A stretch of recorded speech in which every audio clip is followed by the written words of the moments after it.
right. So, thank you for having me. I'm pleased to be here, and I'm thankful to God, firstly, for the opportunity to share a little bit of my work. And I hope that this piece of information will be helpful for you guys and what you do and on your work. So, let's start. This is the workshop that I call The Creative Still Holds the Pen. And it's a kind of a different one, you see, because I will be speaking through AI. I will speak a little bit against AI, even though I use AI. But you will understand why. It's just a different way to think. So, yeah, today I would like to talk about AI, creativity, and production. Let me start with a simple picture. Imagine you are sitting on a cinema, watching a beautiful movie, and light is perfect, everything is good, music is powerful, the images are amazing, and everything feels very expensive. So, and maybe you think, it would be great if you have like a magic button that just to press the button and everything will be set and done, boom. Yeah, I think sometimes we feel like this is the AI now. And you type a few words, press enter, and film is ready. Simple as that. No budget problems, no crew, no long production days, no stress at all. Yeah, AI feels like this. But I don't think this is that simple, and you understand why. AI is very powerful. AI is changing the production. Everything is totally different now. I work in the production for more than 15 years, and everything is different, I can assure you. But AI is opening up new possibilities. The creativity is still there, and machine cannot create creativity. The stories need a person, and AI gives us a brush, but we still need to know how to paint. So let's talk a little bit of my trajectory here. So my name is Clayton Gallego, for who doesn't know me. I'm a cinematographer and creative director in Adventist Media. I worked in Brazil, Novo Tempo, for 9 years. Then I moved to Lebanon and worked for 2 years over there. And now I'm sitting in Australia for 6 years so far. So my background is basically working in media, mission, church, filmmaking, communication, and visual storytelling. Basics, this. I have worked for many years with the cameras, lighting, editing, color design, motion graphics, all this sort of types of work with the media in different roles. And so when I talk about AI today, I'm not talking about the shortcuts to avoid a creative process. I'm talking about AI that as a production tool, a very powerful and that could be ally on production. A very fast tool. And sometimes we feel a little bit very strange tool, because if you type wrongly, you end up with a figure with the 6 fingers. And I think people that know and work with this know what I'm talking about. Just to let me know, how many people already work with AI today so far, or are with intention to work with AI? There's a few, yeah. That's good. So, sometimes give you amazing pictures, and sometimes it's a mess. Yeah, you know. But we are going to talk this a little bit more later.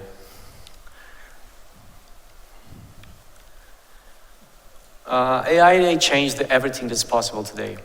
So Today, who else here remember Will Smith eating spaghetti? It was the very beginning of AI and was a terrifying picture that's stuck in my mind. It's very weird, and when I look at that and I say, look, I'm safe, AI will not touch me, this is okay. But look at now, what's the developments and what's the improvement that they have in a short period of time and still evolving. So even though new stories before were expensive to produce, and now everything can be told. So ministries are equipped with this, and it's a powerful tool, and with limited resources, you can create a cinematic visual production. And in many ways that was impossible before. A few years ago, this kind of production needed a bigger budget, bigger crew, and locations, equipment, and time, which is very expensive in production. Now, some of these barriers are very low, and this matters a lot.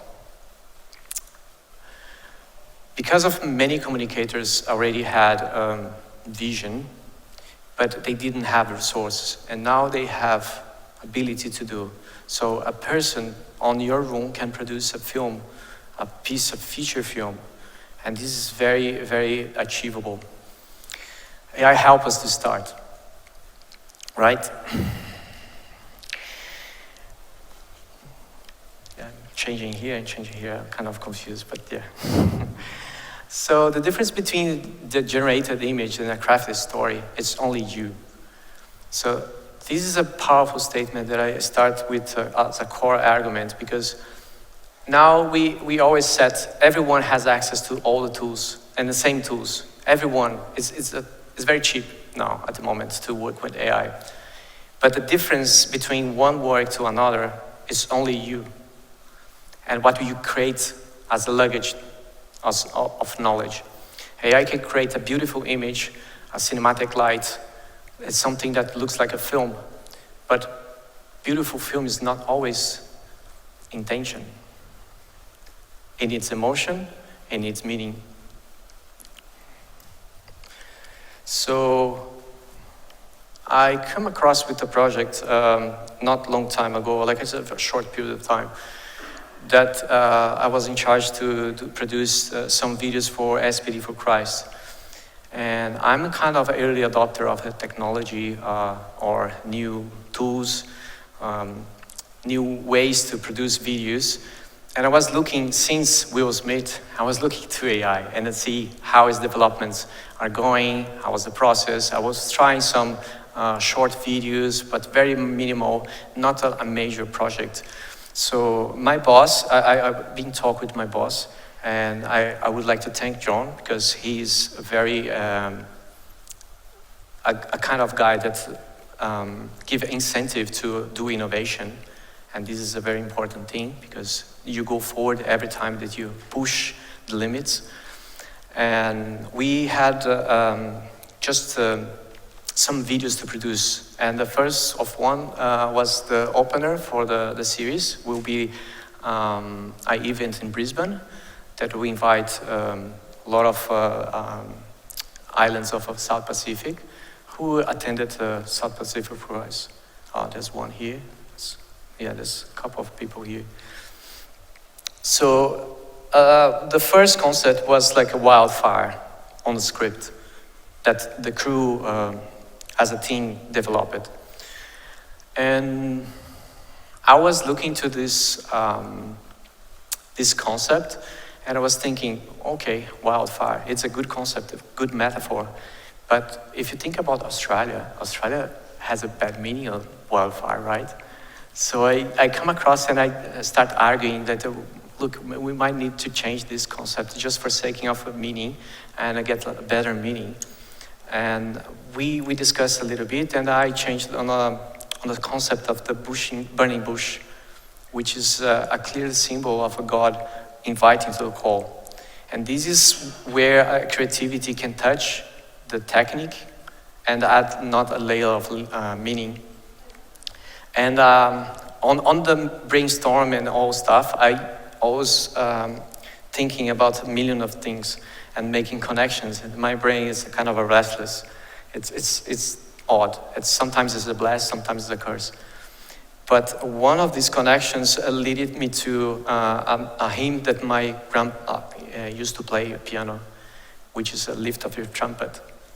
And I started making connections and wait a minute. What about using a new tool that was launched, which is Suno AI, and generates a tailored music based on a hymn, the very well-known hymn that Adventist knows, and attach it with another layer of meaning, which is lift up your trumpet, Jesus is coming back again. It's a very urgent message. And we produce this video, which is like, just the opener will be like abstract. I will play right now, if audio is on.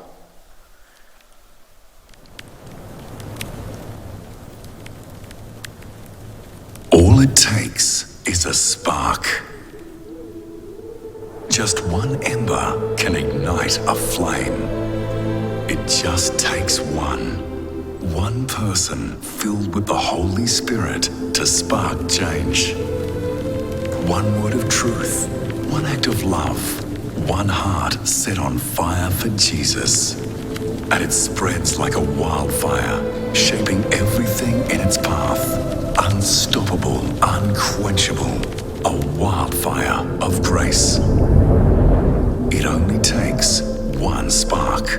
Are you ready to carry the flame? Lift up the trumpet and loud let it ring.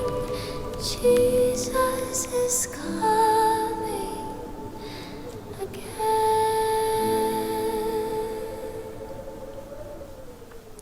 Yeah, this was the result of the video. I was learning how to prompt for Suno AI, and I was like doing bouncing across the multiple LLMs, which is like a ChatGPT, Claude, and even doing research in Google, just to understand a little bit better how to tailor the song and everything, how to build the theme without showing at the beginning. So there's a lot of very tenuous and subtle prompting on this. I will show on the end what was the prompt and what's the reference. But to achieve this, I remember that I regenerate like more than, I think, 300 options of music. It was kind of like overwhelming, but it's achievable, and it's very good to work with these tools nowadays. So this was the first one, and yeah, and these projects, because they liked what they saw, this evolved to another level of a project. Because I never had done things with the humans, only like abstracts, only objects or ambience without humans interactions. So I was studying like human interactions and like doing AI with a person and everything, but we never went to this far. So John pushed like, oh, let's do everything AI. What about? And I was like, oh yeah, it's a challenge. Like we have to do like how many videos? Oh, you have to do like 6 videos in 2 months. And for who work in video production knows this is very tight. But we accepted the challenge and we moved forward. And this pioneer project was going across 4 countries at the beginning: Australia, New Zealand, Samoa, and Fiji. And it will tell the early Adventist pioneer stories.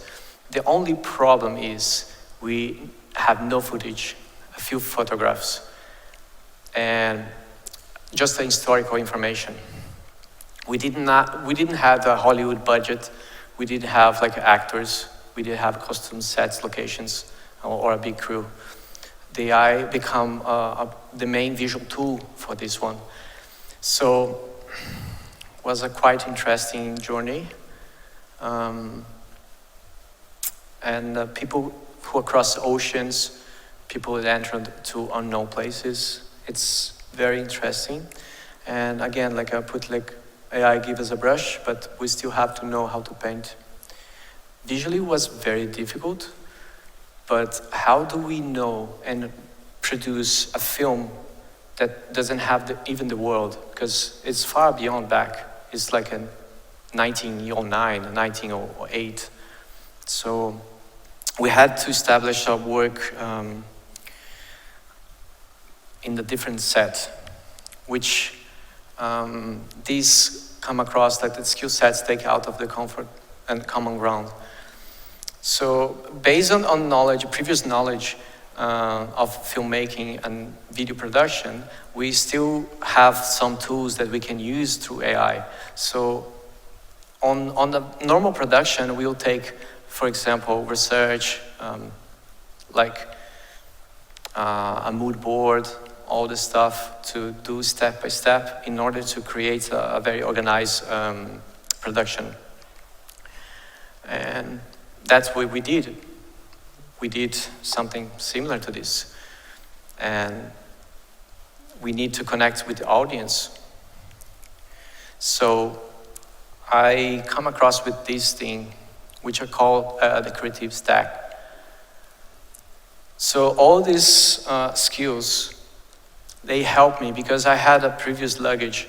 They helped me to create something that was a little bit far, that was normally generated in the past by the crew and everyone. This is a good example that we need to have like some sort of skill set to work with AI. It's either a script writing, either filmmaking, either any other function. If you have that base, you know what is right, what is wrong, and it's easier to deal with.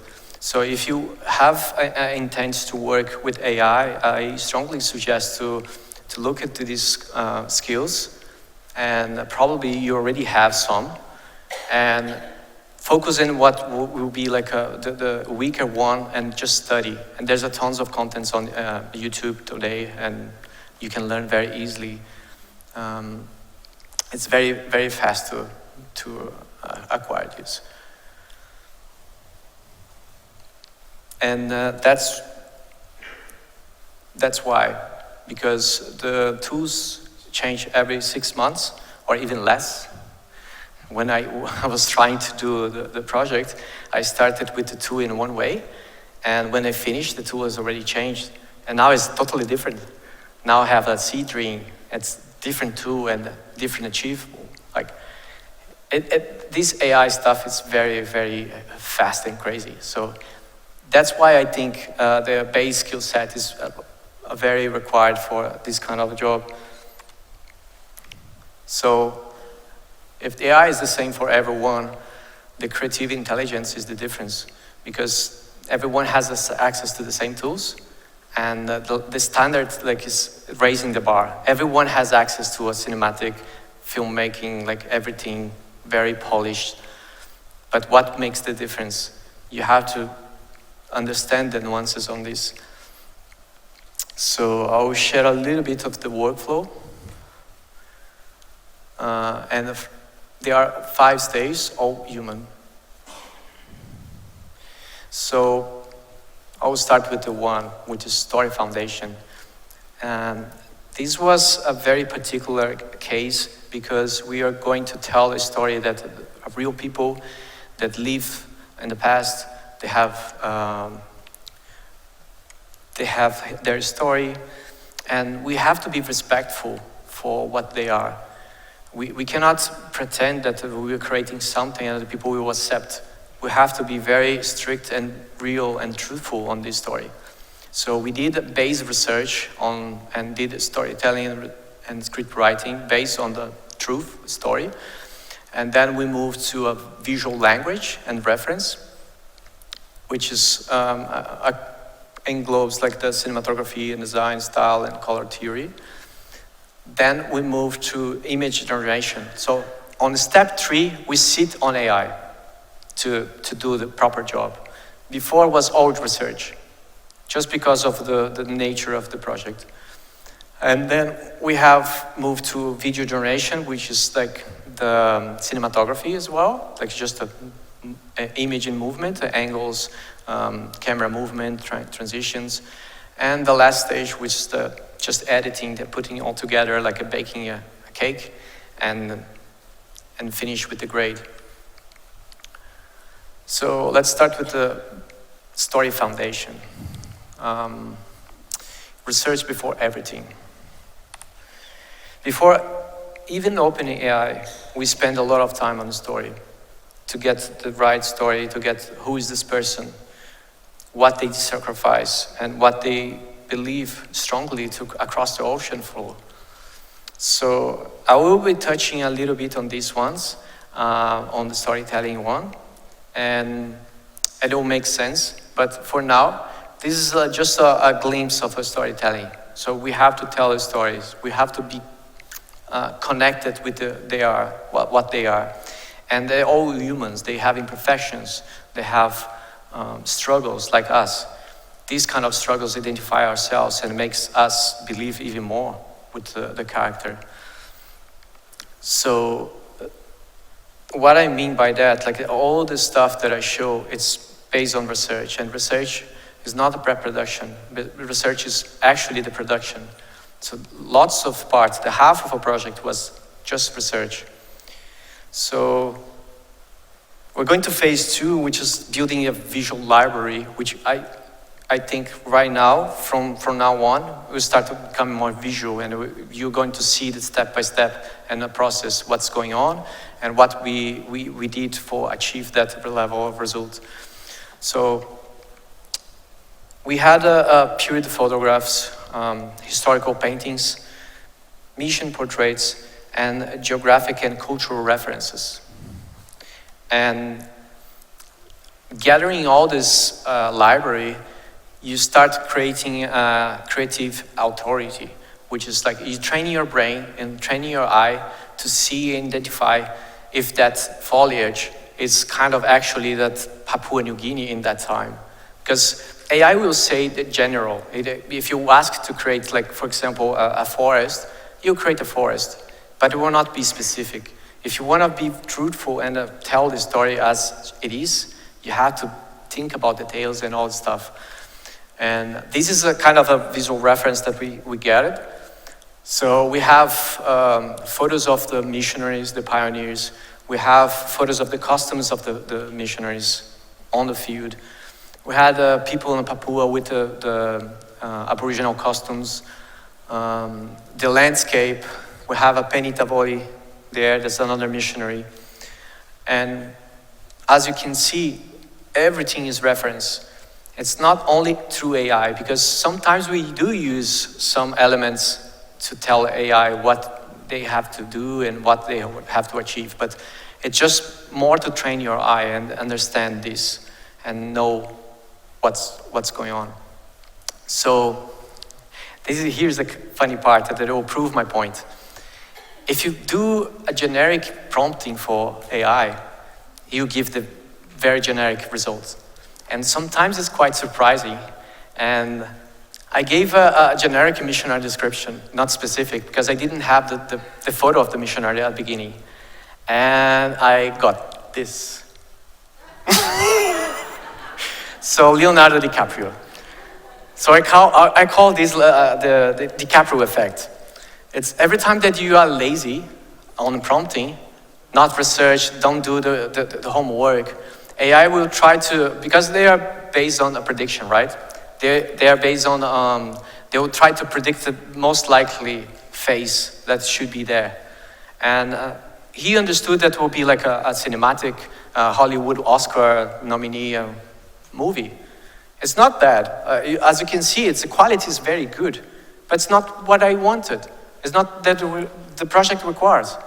So, yeah, this is funny. And the principal part on this, it's not AI fault, it's my fault. Because I did it wrong. I did a lazy job. So, let's continue in this. This is a little bit of the building a world. So knowing the vegetation, what kind of plants are there and everything, we started building the world. and using the tools. I don't know if you know Higgs field, Nano Banana. So these kind of softwares. I have a last slide that will show all the tools that are being used, and then we can you can take photos.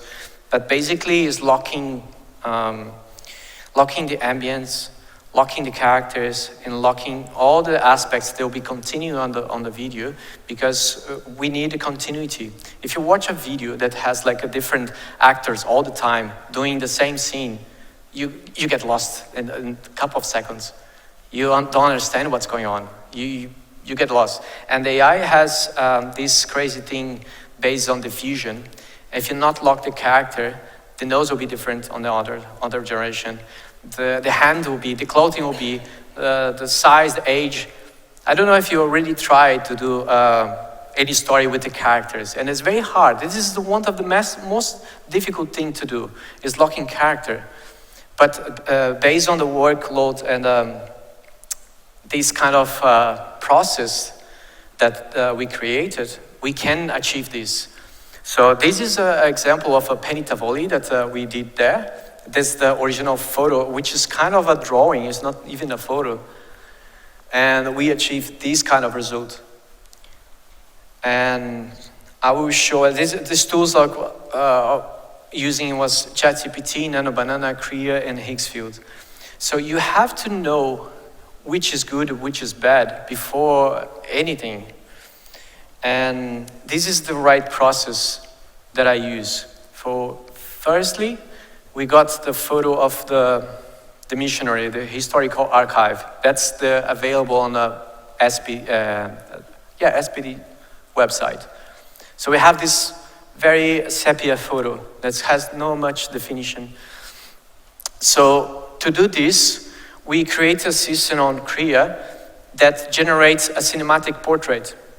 And based on this cinematic portrait, but they have to preserve the facial characteristics and the expression, the skull and everything in order to be real.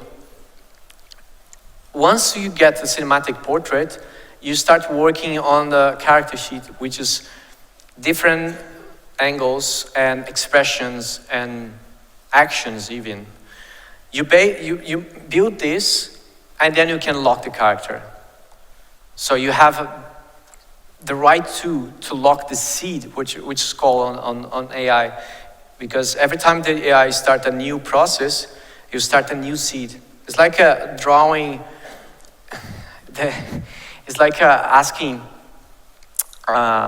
you know, the police drawer. You ask police to draw to represent a dream that you have. Every time he will draw a different thing. Exactly the same thing. So this is an example of what Afeni Boyori is one of the earlier Korean Adventist convert. That's a real name, real story. And you have to be mindful that you have to preserve those characteristics for this kind of project, because if someone from the family, Boyori, see the video on SPD for Christ and see a totally different character, they will not you're not being respectful.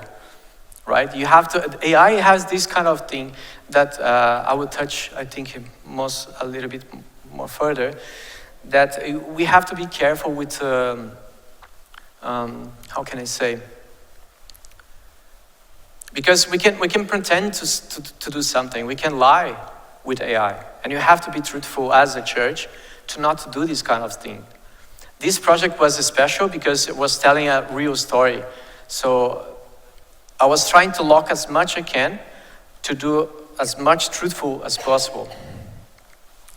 And this is the process on Kriya nodes. Basically, Kriya nodes is a node-based system that you can attach to different AIs, different image generation, video generation. You can just connect the dots and create a system. So this app I created to generate all the portraits that you saw on the video. So a basic prompting is this part here. So transform all the portrait into a realistic cinematic portrait, while preserving the exact facial identity and facial structure and expression. The other part is just like the style, because when you do this, you try to lock the style as well. And as you can see, this is the photo that I have. And this is the result that AI gave to me. So with this photo, I create a new prompt and link to generate an image of Boyori a little bit younger, like 6 to 10 years. And I generate this image. And based on this image, I would like to have like a full body portrait with Papua customs, like Aboriginal customs, clothing and everything.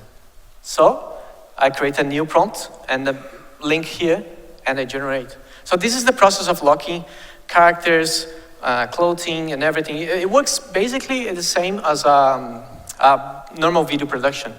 You have the art department, art direction. The only thing is, this was made all by me, and like I did all this kind of roles on the same time. But it was quite fun to work on it. And then we started achieving these kind of results, which is like after locking the environment, locking the base, locking the character. This is the father of Watafeni. This is Septimus Car. This is Penny Tavoli, all real people that were there. So a prompt is, I don't know if you can read, but you can read here, like 2 European missionaries, Septimus. Once you lock the character on a Higgsfield, for example, you do all the views, all the photos, and you set to lock the character. So you can mention on the prompt. You put @Septimus, which is like the character that I created, and Penny, climbing a steppe jungle trail towards Korea Mountains in Papua New Guinea. Guided by Watafeni, it's another guy that's locked as well, Watafeni father, and other 2 Papua New Guinea tribal guides. Because the other 2 are not so important. They can be any. So AI already understood that what kind of a Papua tribal would be. So it's not a problem. As long that you not create like different image and that guy will change, that's fine. You can use that. Yeah, this is basically the image generation and blocking to lock the scene and start generating more advanced image. So yeah, that's another point. AI is very sensitive with the cultural sensitivity. So sometimes they will block you just because they have like a lots of skin. They understand that you're doing something illegal. When they have a cultural protection and all stuff. And I had to argue with AI. I had to tell them and convince them that I'm doing a legit work. So that's another layer of a creativity that has to influence the AI. AI is a very powerful tool, but it's meant to us to control AI, not the opposite, right? And this is a very good tip. And sometimes you have to just convince, just to argue. You don't have to agree with everything that was said. And again, the other thing is like, you have to be respectful. You have to preserve the characteristics of the Papua New Guinea people. They will, straight away, if they look at the image that was wrong, they'll say, this is wrong. At the beginning, I didn't have much visual library, and I create a river that was like, the missionaries were going to boat, to arriving on the tribe, on a village. And I showed to a Papua New Guinea guy, and I said, look, this is on the mountains. This is not on the river. There's no way to do this. And I was like, oh, okay, yeah, let's research a little bit more and do more accurate information, because, yeah, if I show this on an event like that, the people are like, oh, this is bullshit, I don't like it. Yeah. So there's another problem that I face on the video generation as well.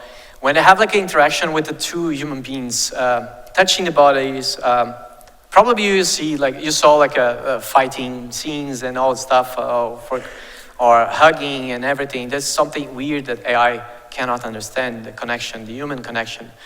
So I have a couple of times that I generate the baptisms, and once the Septimus was pulling out the Watafeni, he was pulling out by the neck, and I was like, what's going on?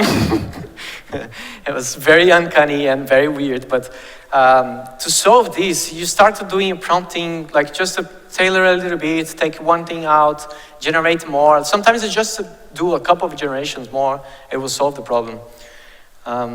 AI has these things sometimes. You don't have to get nailed in every time. Sometimes you have to do more generations. It's fine. But once you lock the camera and the set and the scene, because we're still on the workload, the workflow, you have the still image, and then you start thinking, okay, now I have to animate the scene. So you're going to think about cinematography, right? So as a cinematographer, I set this scene as it is. So cinematic over the shoulder, extreme low dolly in shot of two missionaries standing on a jungle path looking towards a traditional Papua New Guinea village. This was the baseline. So the camera will go through this and looking towards the guys on the back. So this kind of a knowledge, that's why I said that the creative stash is very important, the creative stack. Because without this previous knowledge, you cannot have a notion of what AI suggests is good or not. So you have to take lead and decide it by yourself. It's much better and much more controllable and much more achievable if you have this in mind. So you think like a director, not like a animator. Another example is like, for example, deliberately I put the camera low angle to show the path with a rough path, just because that scene has a meaning. So if you show this image with them walking through the forest and walking in a very harsh footpath on the forest, it represents like the journey. It represents they are involved in a sacrifice. They represent it was a struggle to get to point A to B. So all these layers of meaning, it adds to the piece, the final piece. So yeah, thinking about direction. If you into video production and video AI, it's a must to study cinematography. It's a must. So I'm gonna to play the PNG video just to showcase the final video. I don't know if the audio is okay, yeah? Across the ocean in 1909, the flame of mission reached Papua New Guinea and landed in the shadow of Koyari Mountains. It began, like all great movements, with a single spark. Watafeni was the son of Boyori, an elder of the Koyari tribe. When missionaries arrived, his father gave them ground to plant rubber trees. And from that soil came something far greater. The missionaries founded a school, one of the first in the region to teach locals about Jesus and salvation. Just tell me what you see. Though only young, Watafeni believed the truth and became one of the first in Papua New Guinea to be baptized into the Adventist faith. The spark inside him became a fire. He crossed mountains, rivers, and unfamiliar lands to share the gospel. He learned new languages, entered dangerous territory, and carried hope into all parts of the Papuan Gulf. What began as one spark spread across the nation, through mountains, valleys, and highlands, to every corner of Papua New Guinea.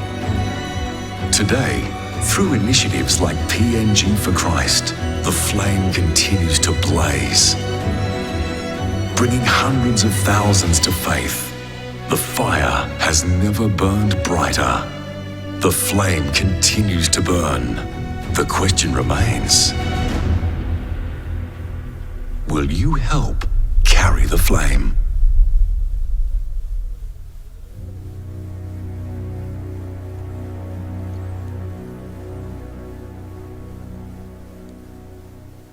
What do you feel when you watch this movie?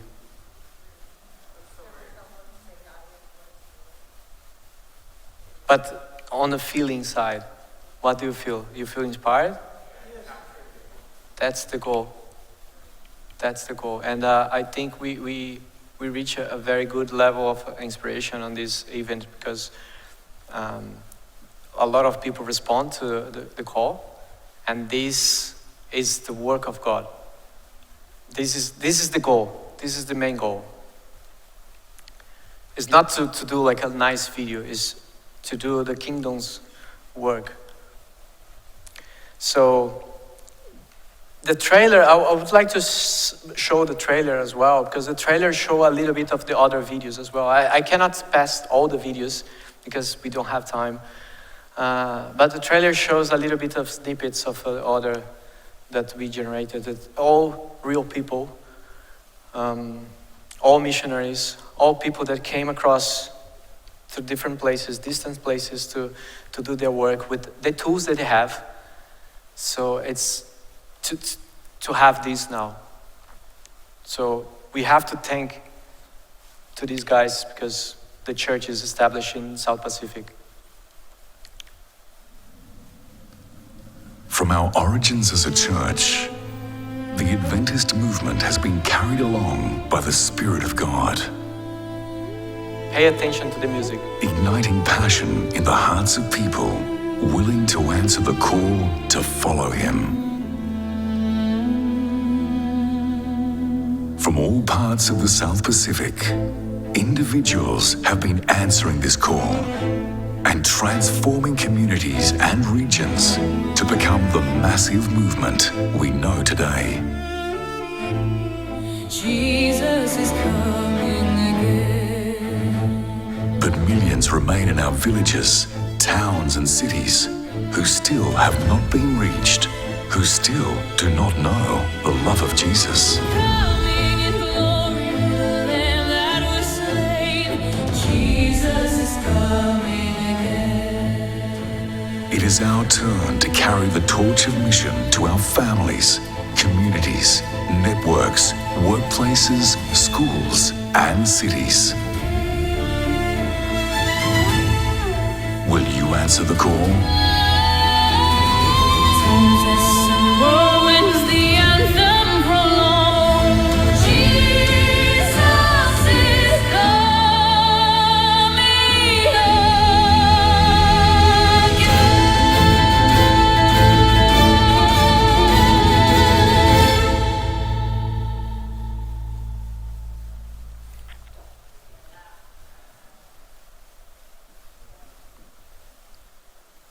I got emotional when I watched this movie. It's not because I did. It's not this. Don't imagine a wrong thing.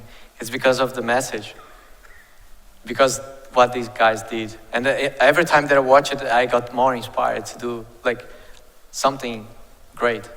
So these guys are waking giants. So regarding the music that I asked you to pay attention, is this the thing that it was the spine of the project, this music, Lift Your Trumpet. So I got a very old reference to build that song. And I am a musician by myself, so for me it was a little bit easier to tailor the Suno prompting, because I knew a little bit of like a harmony, the progression and everything. But it doesn't mean that you don't want to go and achieve this. If with a little bit of research and everything, that's the thing with the creative stash. You don't need to be expert on all areas, but you can research about it for specific cases. So I did. Like, I didn't know about this soon as well. I researched about it, and I've read how to prompting, how to use these things, how he understand the prompting. And I will read the prompt for you. It's funny.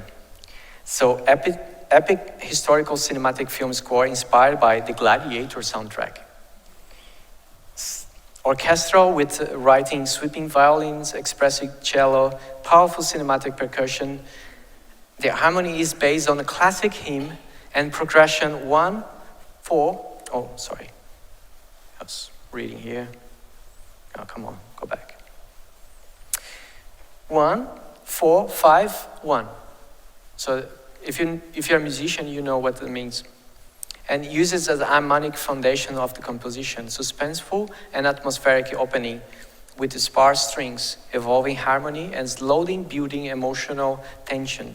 So what I wanted with this prompt is just building the theme, instead of just showing like a lift up your trumpet just straight on your face. It's just a building cinematic thing, and then by the end, everyone will recognize the song.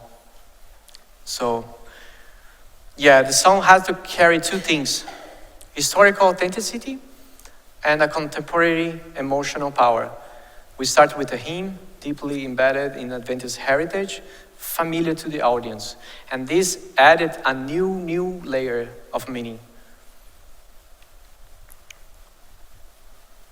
Yeah, so I'll go back just to show the reference. Can we play the song?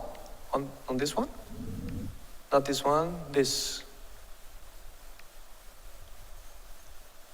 Perhaps if you click on the reference, I think one right here. Yeah.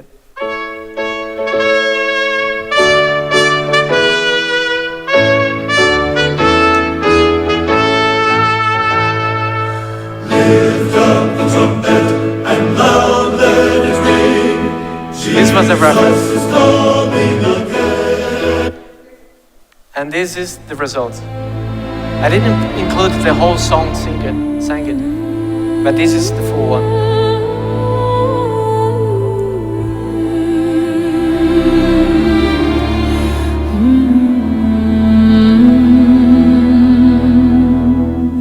Lift up the trumpet and loud let it ring. Jesus is coming again. Cheer up, ye pilgrims, be joyful and sing. Jesus is coming again. Echo it hilltops, proclaim it ye plains. Jesus is coming again. Coming in glory, the Lamb that was slain. Jesus is coming again.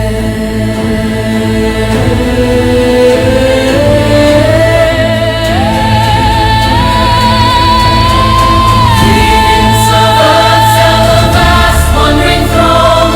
Jesus is coming again. Tempests and whirlwinds, the anthem prolong. Jesus is coming again. Nations are angered by this we do know. Jesus is coming again. Knowledge increases, men run to and fro. Jesus is coming again.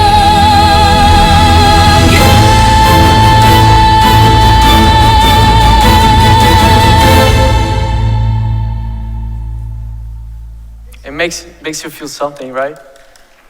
Yeah, that's the intention. I feel something every time that I listen. This is good. So yeah, I will speed up because I'm 3 minutes late already, almost 4. I don't know if I should continue or just cut. What do you reckon? Just keep doing, or? All right. So then everything was set. We have all the scenes. We have all the videos already with the song and everything. And now it's time to pack everything. And I use the DaVinci Resolve just to build up. This is another skill set that if you work with the video production, you should have at least the basic to know what kind of cuts represents, what kind of like a pace will be meaningful for the timeline and video editing. So this is the part that I think everyone would love to take a photo. So we use basically ChatGPT to script writing, but don't get me wrong. ChatGPT with script writing, you have to have a brand knowledge to do. Otherwise, it is the same as DiCaprio effect. For all AI, if you do lazy, AI will deliver lazy stuff. So yeah, we have to do our homework. Like Sam said, like if you want to do good, do the best that you can in all areas. So Nano Banana to locking image and image generation, they are very good to preserve facials and change angles. So I use Nano Banana to do that. Krea as well to do like the basic cinematic portrait. Higgsfield, Krea and Higgsfield, they are platforms that have like a collection. It's kind of a library of AI. So you sign up on one of these.